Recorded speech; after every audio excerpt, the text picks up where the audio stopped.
Let's bring in now Jim Walsh, international security expert and senior research associate with MIT's Security Studies program, and also an expert on Iran. So good to have you here, Jim. Good to be with you, Arthel. Thank you. As you well know, these first batch of sanctions are not on Iran's oil sales, but on companies doing business with Iran. So we're at the halfway mark of more biting sanctions. So, Jim, That's can you right. break it all down for us and explain the strategy?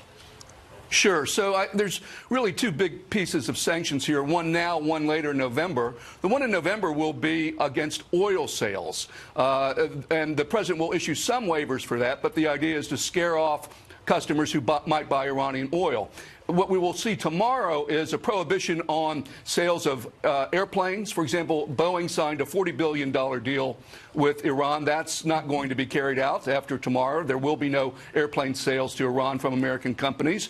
And they will go after some European companies. Remember, our European partners are still in the JCPOA, still in the Iran deal.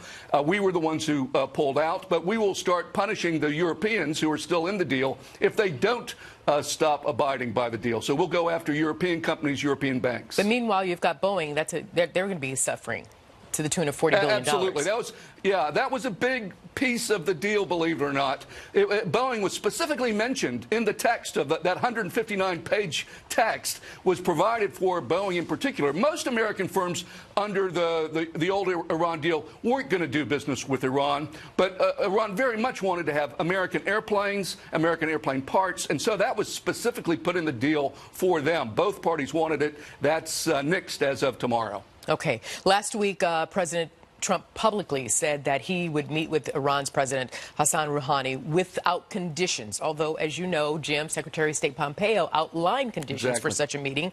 And then Iran's President Rouhani says, well, no, thank you. How do you analyze this? Well, I mean, I'm not surprised. And even the president, you might remember when the president first announced this, some time ago, he said in the middle of the announcement, he said, well, if I were the Iranians, I probably wouldn't negotiate either. And you can see why. The Iranians feel like, well, we had this agreement. We spent 3 years negotiating it. We've been abiding by it. Your own intel community says we've been following the rules. So then why did President Trump pull out then? Was that a good idea? I personally do not think it was a good idea. We have sat here and I've praised the president for his diplomacy with North Korea. I think that's a good thing. I think it was a big mistake to pull out of the Iran deal. We basically self-isolated, right? No one else followed us out of this. American leadership is about getting your friends and allies to follow you. No one followed us. Everyone else is still in the deal. I think that hurts us. And it raises the possibility if things start to go south here, if they start to unravel, where Iran says, oh, yeah, we're going to restart, our centrifuges and back and forth it goes. I don't think that's going to happen immediately, but if it goes in that direction, then the risk of conflict increases, dramatically. So I thought that it was a good deal. I hope it can be salvaged, but I think for political reasons, it's hard for the Iranians to say, okay, U.S., you ripped up the deal. Now we're going to come back and talk to you again. I think it's just a really hard thing to pull off. Germany, France, the UK, Russia, China still in the deal. Jim, exactly. Why is it important for the U.S. and Iran to maintain diplomatic lines of communication? Yes. Who should be involved? What's the most immediate goal? And what about down the road?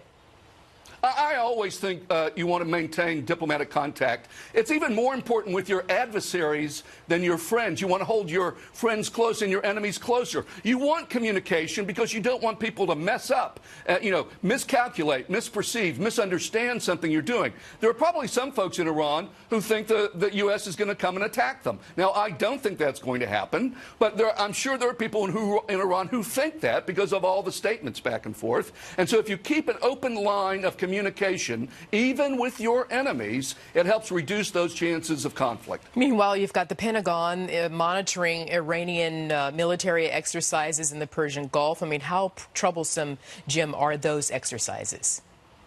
Well, I think that, I think everyone is sending signals to one another. If you're an Iranian defense planner, you have to sort of assume that the U.S. is coming after you, because, there are people in the administration who have advocated bombing Iran.